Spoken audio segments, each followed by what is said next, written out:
Lucy's words, dripping with mockery and seemingly relishing in the harassment, sent a sharp pang through my heart, resurrecting those haunting memories of middle school.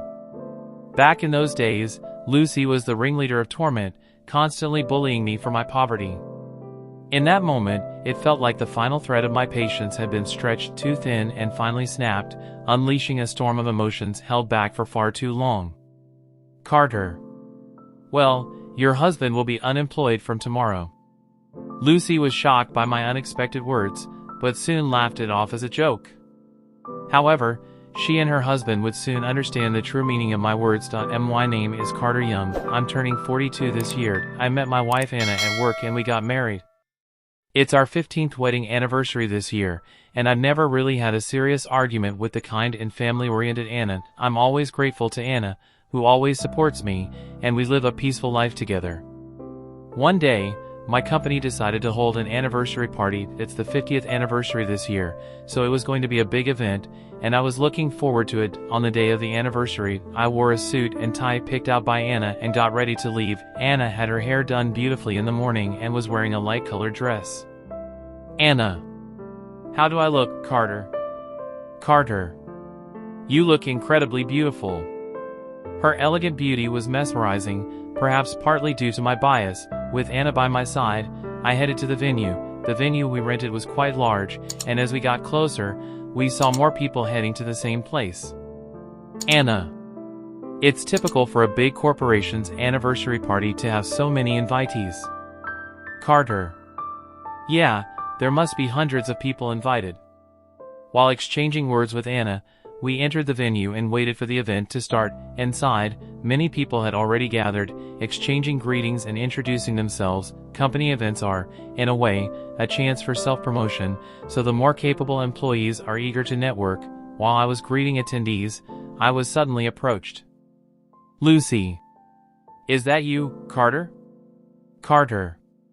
You look incredibly beautiful. You're Lucy, right? There in front of me was Lucy, my classmate from middle school. She was eyeing me with a look that seemed to mock me. Lucy, the beauty and center of attention in our class since childhood, still maintained her beauty even after about 30 years since middle school, but now, her beauty faded as she glared at me with her eyes narrowed. Lucy. It's been a while, hasn't it, Carter? What are you doing now? Everyone's worried about you since you never show up to reunions. Lucy spoke to me with a mocking tone. To be frank, back in middle school, I wasn't exactly a standout in my class. Lucy, seemingly oblivious to this, kept talking with a high-pitched, cheerful laugh, even though I hadn't asked. Lucy. I got married 5 years ago. My husband is an elite employee who was in charge of an overseas branch until recently, and today. Lucy. He's even getting recognized as an outstanding employee. Carter. That's great, congratulations. Surprised that Lucy's husband worked at this company, I still offered my congratulations. Then Lucy, for some reason displeased, frowned. Lucy. There's no need for you to congratulate me. What kind of job do you have? Being here, are you associated with the company? Before I could explain, Lucy waved her hand dismissively, as if bored with the conversation. Lucy. Never mind, it's not important. You probably work in some subcontractor's factory, being a middle school graduate and all. Carter. I do go to the factory, indeed. I started to speak again, but by that time, Lucy had already turned her back on me. She had lost interest in me. Lucy. A factory worker like you shouldn't even be. From that day, my life changed completely. My dad, once a diligent employee, started drinking and gambling to escape from the harsh reality. Soon we ran out of money and had to sell our house, moving into a small, old one-bedroom apartment. As a middle schooler, I grew taller but couldn't afford new uniforms or sportswear, so I had to make do with hand-me-downs from relatives. This made me a target for ridicule among my classmates. I was called poor and uncool. Lucy, beautiful and bossy, was the ringleader, even instructing the entire class not to talk to me. She was the popular girl in class, and no one dared to go against her, so her bullying continued until we graduated. On graduation day, Lucy called me over and asked with a sneer, "Lucy, which high school are you going to? It'd be good if you could get a hand-me-down uniform." I was so annoyed by her persistent teasing that I retorted, "Carter, I won't need a uniform for the high school I'm going to." Lucy, not going to high school, just working after middle school? Carter, yeah, that's right. I'm going to work after graduating middle school. Hearing my response, Lucy burst into laughter. Lucy, can't believe you don't even have the money to go to high school. Well, do your best to earn, you poor middle school graduate. I left without replying to her. What I told Lucy wasn't entirely true, but it wasn't completely false either. I attended a night high school while working during the day. My dad was still drowning in alcohol, and my mom, who was doing piecework, kept going in and out of the hospital, so I had no one to rely on. After graduating middle school, I desperately looked for a job, but there were hardly any companies willing to hire a middle school grad. The only place that hired me was the machine manufacturing factory where I work now. I've always loved tinkering with machines, so I threw myself into this job. I worked during the day and attended high school at night. Balancing work and study was tough, but I managed, thanks to the encouragement from my older colleagues. They taught me the ropes at work and even treated me to lunch sometimes, treating me like their own son. Years went by as I worked, supported by everyone. After finally graduating high school, I planned to continue working at the factory as an employee. But my senior colleagues advised me otherwise. Senior, now that you've graduated high school, try to study as much as you can. They suggested I go to a technical college, telling me about scholarship programs and direct company support for employees. I was surprised and grateful for their concern. So, I went to college. I chose a university department related to my company's business and gained strength by acquiring various certifications and researching specialized fields. After graduating from college, I returned to the company and, a few years later, at 25, I encountered a turning point at work. I met Anna, who would become my wife. Anna was kind to everyone and had a lovely smile, and I gradually developed a fondness for her, but it turned out that she was also interested in me. She asked me out on a date, and that's how our relationship began. A few years later, we happily got married and built a warm family together. Throughout such a life full of ups and downs, I had completely forgotten about being harassed in middle school. So, when Lucy approached me at the venue today, I was genuinely surprised. Seeing my distressed look, Anna looked at me worriedly. After I briefly explained the situation, Anna tightly grasped my hand. Anna, no matter what anyone says, I know you're a wonderful person, Carter. Let's stay confident and enjoy the company's anniversary party. Carter. Yeah, you're right. Encouraged by her supportive words, I squeezed her hand back. Thus, we decided to wait for the party to start. After exchanging greetings with everyone, the hustle and bustle finally settled down. Thinking of resting until the start time, I moved towards the wall with Anna. Lucy. Oh, you're still here? There were Lucy and her husband, whom I had just parted ways with. I was a bit surprised to bump into them so unexpectedly, but I sincerely congratulated her husband, Henry. Henry, I heard you're an outstanding employee getting an award today. Congratulations. But instead of responding, Henry just looked me over, as if appraising me. Henry, is this the factory worker classmate you were talking about? Lucy. Yeah, he has the audacity to attend the company's anniversary party despite being a mere worker. Lucy returned the words with a bitter expression. Then Henry, ignoring my presence, curiously asked Lucy. Henry. But for a factory worker, he's wearing a nice suit. I'm an elite, so I'm quite particular about suits. Lucy. Even if he tries hard to wear a good suit, it's ruined because he's a lowly worker. Lucy. It's truly embarrassing to have someone like him as a classmate. Frowning, Lucy spat out her words, and Henry inquired further. Henry. Embarrassing? Lucy. Yes. Imagine, he's been a factory worker since dropping out of middle school. That's 30 years of being a mere worker. Henry. Wow, really? That's unbelievable. Lucy pointed and laughed at me, and Henry leaned back, distancing himself as if amused.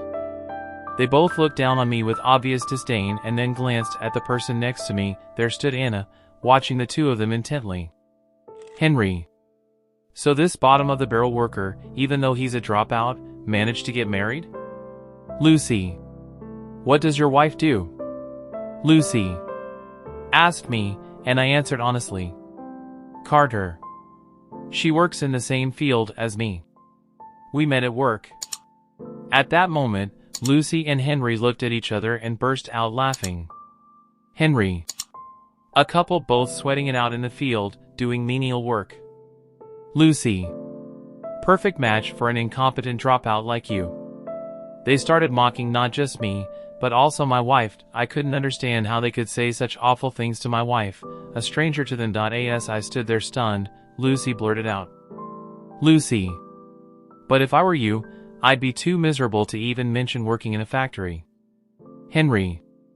Yeah, for an elite like me, it's unimaginable to live such a lowly life. David. Please stop talking like that. I retorted angrily to their cruel insults, but Lucy looked at me as if I were something dirty and turned her back, and Henry shooed me away as if swatting a fly. Henry. If we keep talking to you, people might think I'm a low-class worker like you. Could you go somewhere else? Lucy. Yeah, talking to someone lowly like you might rub off on me.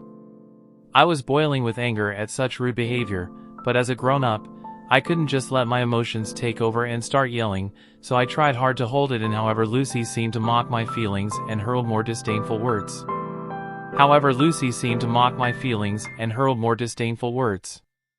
Lucy. From now on, if you see us, don't come close, okay? My husband is a Harvard-educated director, way different from a lowly. Lucy. Incompetent person like you. Her words, enjoying the harassment, brought back painful middle school memories. Back then and even now, Lucy acted arrogantly, thinking she wouldn't be retaliated against. I felt like I heard the sound of my patience snapping inside. Alright, let's take a quick break here in the video. If you're enjoying our story, please hit that like button and drop a comment below. Your feedback is super important to us and helps us create even better stories for you. So, if you're curious to find out what happens next with Carter and Anna, show us some love by liking and commenting. Now, let's dive back into our thrilling tale. Carter. Well, your husband will be unemployed from tomorrow. Lucy was taken aback by my unexpected words, staring with wide eyes. As I stared back expressionlessly, she laughed it off, pretending. Lucy. Huh? My husband unemployed? What are you talking about? Have you lost your mind? Lucy. Why would a mere factory worker like you have any power over my husband? Quartet. That's because I'm the president of the company. Lucy. President. For a moment, Lucy was dumbfounded, then suddenly burst into loud laughter. Lucy. You, a president? Don't be silly. Are you just saying that because my husband is a Harvard-educated director and you want to one-up him? Carter. It's not a lie. Lucy. Yeah, keep your fantasies to yourself, just like in middle school. I continued seriously, but Lucy clearly didn't believe a word. Then Henry looked back and forth between me and Anna, standing by my side, and shrugged in disbelief. Henry. Married to a husband who spouts such fantasies, she must be quite a wife. Aren't you embarrassed to stand beside such a man? After spitting out those words, Henry and Lucy hurriedly left together. As I watched their backs, I trembled with anger. The person who had harassed me so much in middle school was still treating me this way, even now as an adult. And it wasn't just me, they were mocking Anna and my workplace, and I couldn't stay silent any longer.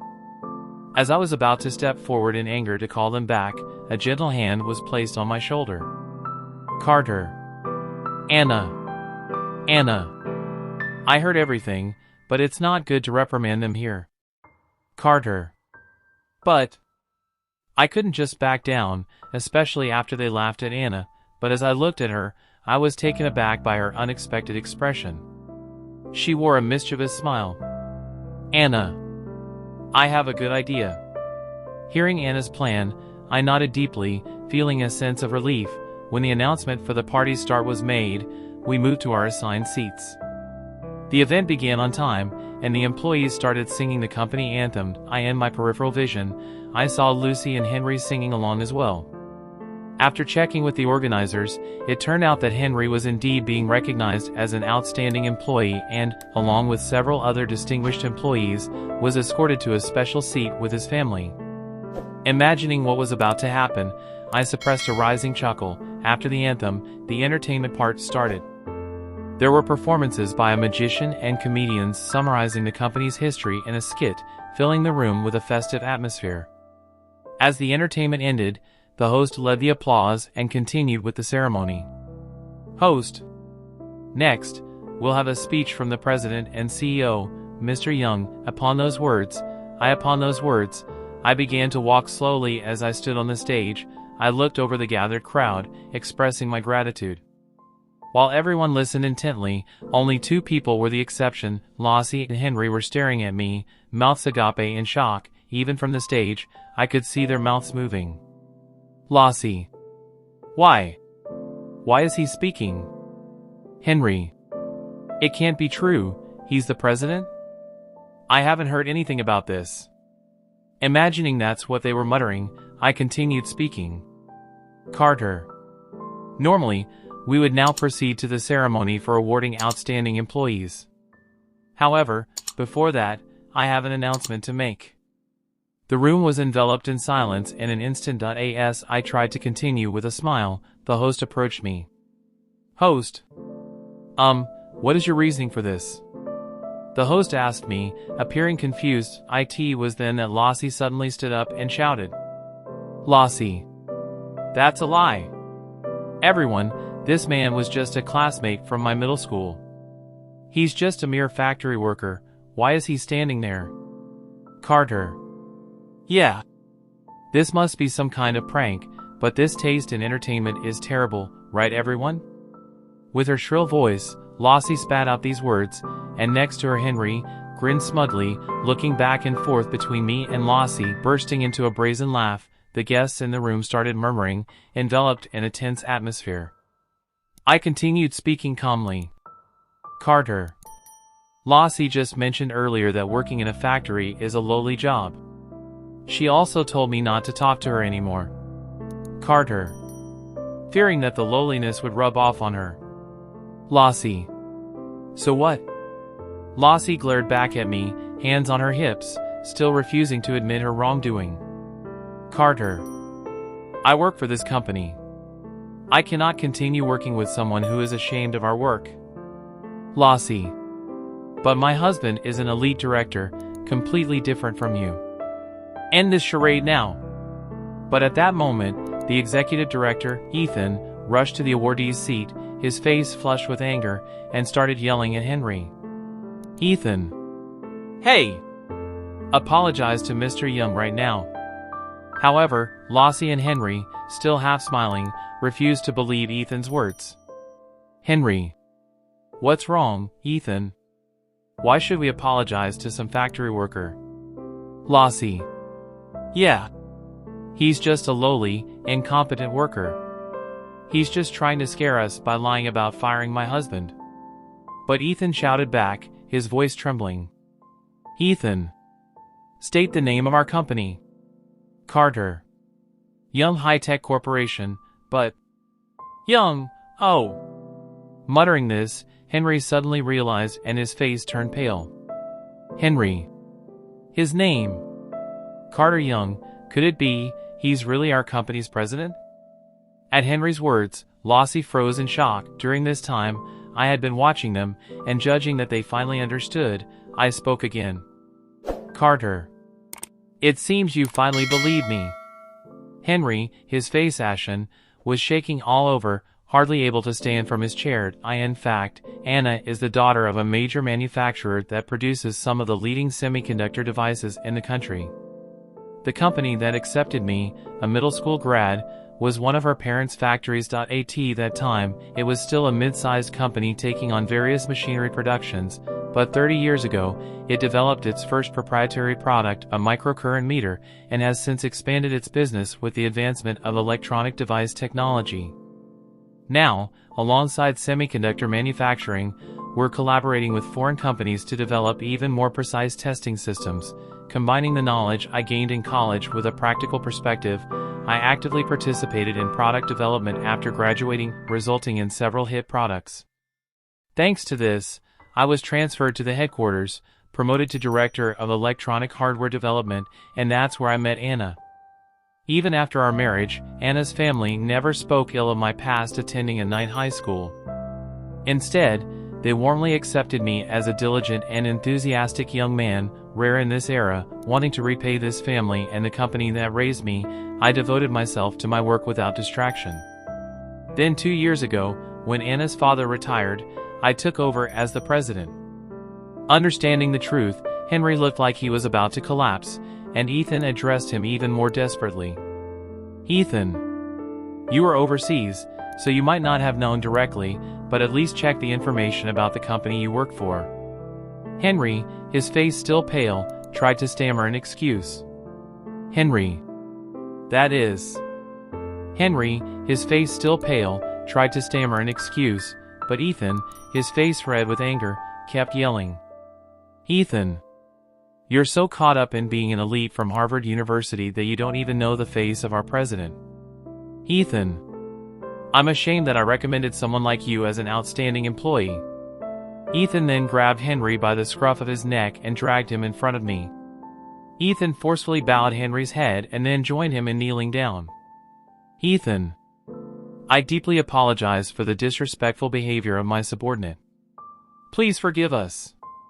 "Henry, I'm so sorry for my ignorance, it's inexcusable." Henry finally knelt down of his own accord, his face turning bright red as sweat dripped onto the floor.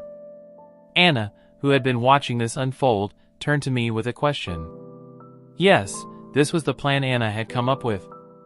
"Anna. Carter, what will you do now? You've revealed the truth in front of everyone to avoid being accused of unilaterally firing an employee." Carter. "Yeah, well, he's fired. Someone who insults a person they've just met like that definitely doesn't fit in with our company." As I said this, Henry fell silent, his forehead dripping with sweat. Ethan quickly spoke up. "Ethan, I apologize for my wrong judgment, causing such inconvenience." Carter. "I'll refrain from suing for defamation since he has apologized. Let's fire him and put an end to this commotion." Hearing my words, Ethan seemed to breathe a sigh of relief, thinking the situation was resolved, but the next voice came from Lossie, who had been dumbfoundedly watching everything, her face flushed with anger. She lashed out at me. "Lossie, I don't care if you're the president or whatever, why do you get to act so high and mighty?" Furious and almost panting, Lossie was met with my calm response. "Carter, before you criticize others, maybe you should worry about your own life. With your husband fired, Carter, you'll lose your income and won't be able to live luxuriously anymore." Lossie, upon hearing my words, finally seemed to grasp her situation, standing frozen, her lips quivering. Anna, glancing at her, whispered to me. "Anna. Carter, let's have those people leave now." Carter. "Yeah, you're right. It's a special anniversary party, after all. We need to make sure everyone who came enjoys it." I instructed the staff to escort Henry, who was still kneeling, and Lossie, pale-faced and rigid, out of the venue. After they left, we refreshed the atmosphere of the venue and successfully concluded the party. Henry later repeatedly tried to apologize, but I dismissed them. Having an employee who looks down on others just because of Lossie's words could eventually lead to issues at work. Henry, who had been fired, suffered greatly since he had already purchased a luxurious home and car on loan, relying on his salary. Lossie, who always loved a lavish lifestyle and apparently never saved much, found their finances in dire straits within months. Unable to pay the enormous loans, the couple eventually had to sell their house and car and move to a shabby apartment. Henry struggled to find a new job, losing both money and status, leading to endless quarrels in their now impoverished household.